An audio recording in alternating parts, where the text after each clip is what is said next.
Bonjour tout le monde, alors bienvenue à la capsule pourcentage numéro 1. Donc on va reprendre les exemples que vous avez tenté de faire précédemment.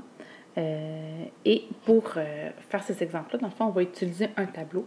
Un tableau comme vous voyez dans le fond ici, qui inclut une certaine quantité. Cette quantité-là, ça peut être quoi? Ça peut être de l'argent, ça peut être un nombre de personnes, donc ça va varier d'un problème à l'autre.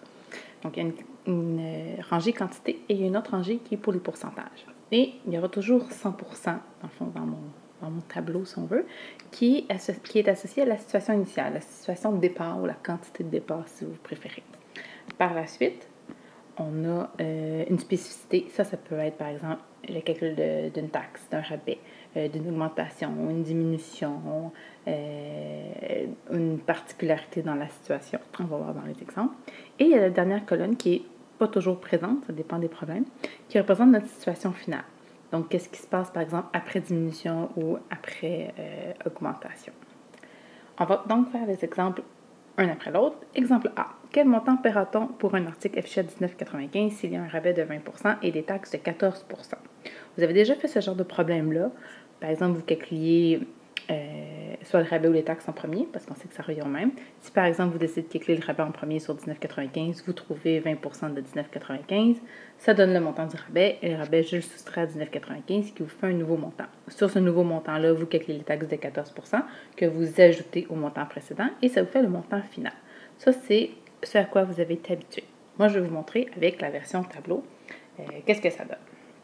Donc, si on décide de faire le rabais en premier, donc on a d'abord notre quantité ici, ça va être quoi? Ça va être des montants d'argent. Donc, montant. Et mon autre rangée, ça va être mes pourcentages. Ici, j'ai toujours mon 100%.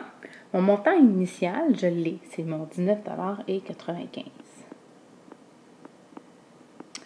Si je commence avec le rabais, donc là, ici, ma spécificité, si on veut, ça va être le rabais. Ce rabais-là, il est de quel pourcentage? Il est de 20%. Donc, je vais écrire 20% ici dans ma rangée des pourcentages. Mais moi, en fait, ce qui m'intéresse ici, c'est pas nécessairement le montant du rabais. C'est pas ça qu'on me demande. C'est que le montant va payer. Donc, c'est le montant qui est après rabais qui va m'intéresser. Donc, ici, après rabais. Ce pourcentage-là, il va être de quel ordre? Là est la question. Il va être de 80%. Pourquoi? Parce qu'un rabais, je dois l'enlever. Donc, si j'ai 100% de mon prix et que j'ai 20% de rabais, je vais l'enlever. Il va donc me rester 80% à payer et c'est ce montant-là ici, associé à 80% que je cherche. Avec ça ici, je peux faire une proportion. Donc, 19,95 $ correspond à 100%. Quel montant va donc correspondre à 80%? Et là, je peux le faire en produit croisé. 19,95 fois 80 divisé par ça. Je pitonne ça et ça me donne 15,96 $. Donc ça, c'est pour la première partie, c'est la partie rabais. Mais il n'y a pas juste un rabais ici dans ce problème-là, il y a aussi une taxe qu'il faut calculer. Donc, je vais refaire mon tableau. Donc, je vais avoir ici 100%. Et là, mon montant initial, je l'ai. Il faut faire attention, il ne faut pas reprendre le 19,95, il faut prendre le nouveau montant qui est de 15,96 qu'on a calculé après rabais. On a une taxe. Cette taxe-là, on me dit qu'elle est de 14%. Mais moi, ce qui m'intéresse, c'est le montant après taxe. À quel pourcentage ça va correspondre? Ça va correspondre à 100 plus 14, donc à 114%. Pourquoi? Parce qu'une taxe, on ajoute ça au montant initial. 100 plus 14, ça fait 114%. Et moi, je cherche le montant qui est associé à ce pourcentage-là. Encore une fois, je peux faire une proportion. 15,96 correspond à 100%. Quel montant va donc correspondre à 114%? Je fais mon produit croisé. 15,96 fois 114 divisé par 100. Et ça me donne 18,1944. Mais comme c'est de l'argent, je vais arrondir à deux chiffres après la virgule. Ce qui me fait 18,19 $. Ça, c'était pour l'exemple A. Mon exemple B. On dit dans un quartier, 18 familles sur 86 possèdent un chien. Quel pourcentage des familles de ce quartier ont un chien? Donc ici, mes quantités, on parle de quoi? On parle d'un nombre de familles.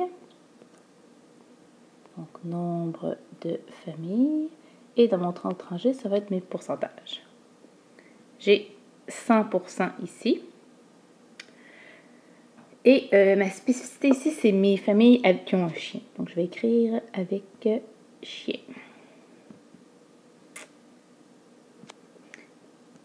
Et je vais avoir mon pourcentage ici. Ici, 18 familles sur 86 possèdent un chien. Donc, mes 86, c'est toutes mes familles. Donc, on va être associé à 100%. 86 familles. Et avec chien, j'en ai 18. Donc, 18 familles. Et là, ce que je cherche, on me demande quel pourcentage des familles de ce quartier ont un chien. Donc, je cherche le pourcentage qui est associé aux familles avec chien, donc qui est associé à 18 familles. Et là aussi, je rajoute un égal pour faire ma proportion. Et je peux aller avec le produit croisé. 18 fois 100 divisé par 86, ce qui donne 20,9302, etc. On va arrondir 2 chiffres après la virgule. Donc, 20,93% des familles de ce quartier ont un chien. Exemple C. Dans une école, 741 élèves parlent français à la maison. Cela représente 78% de tous les élèves. Combien y a-t-il d'élèves dans cette école? Donc ici, ma quantité, c'est mon nombre d'élèves. Pourcentage, donc c'est 100%. Ma spécificité ici, c'est les élèves qui parlent français à la maison. Je vais écrire « parlent français ». Qu'est-ce que j'ai comme information? J'ai 741 élèves qui parlent français, donc je connais combien il y en a qui parlent français. C'est 741 élèves.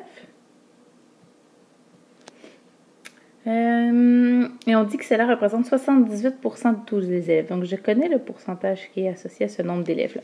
Et moi, je cherche, dans le fond, ce qui équivaut à 100% parce que je cherche combien il y a d'élèves dans l'école. Donc, je cherche l'ensemble des élèves, le nombre total d'élèves qu'il y a dans l'école. Donc, le 100%. Je mets mon égal pour former ma proportion. Je fais mon calcul.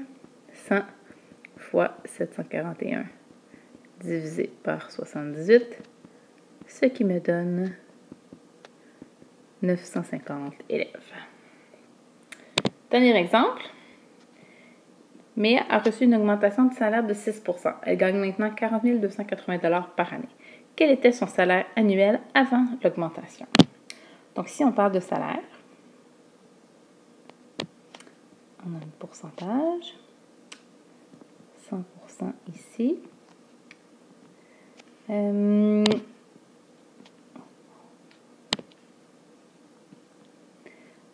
De quoi on parle? On parle d'augmentation de salaire. Donc, je vais écrire augmentation ici.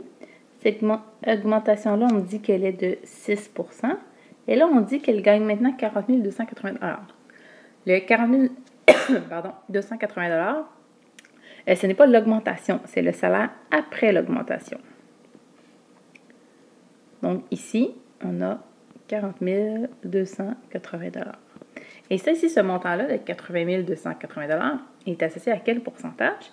Il est associé à 106%. Pourquoi? Parce que c'est 100% du salaire de départ, plus une augmentation de 6%. Donc, 100 plus 6, ça nous fait 106. Et nous, on cherche le salaire initial. Donc, je cherche la donnée associée à 100%. Donc, si je fais ma proportion, donc, ce que je cherche sur 100% est égal à 40 280 $ sur 106%. Je fais mon produit croisé, 100 fois 40 280 divisé par 106, ce qui me donne 38 000 $. Donc, le salaire avant augmentation de MEA était de 38 000 $. Et voilà, c'était la capsule numéro 1, pourcentage.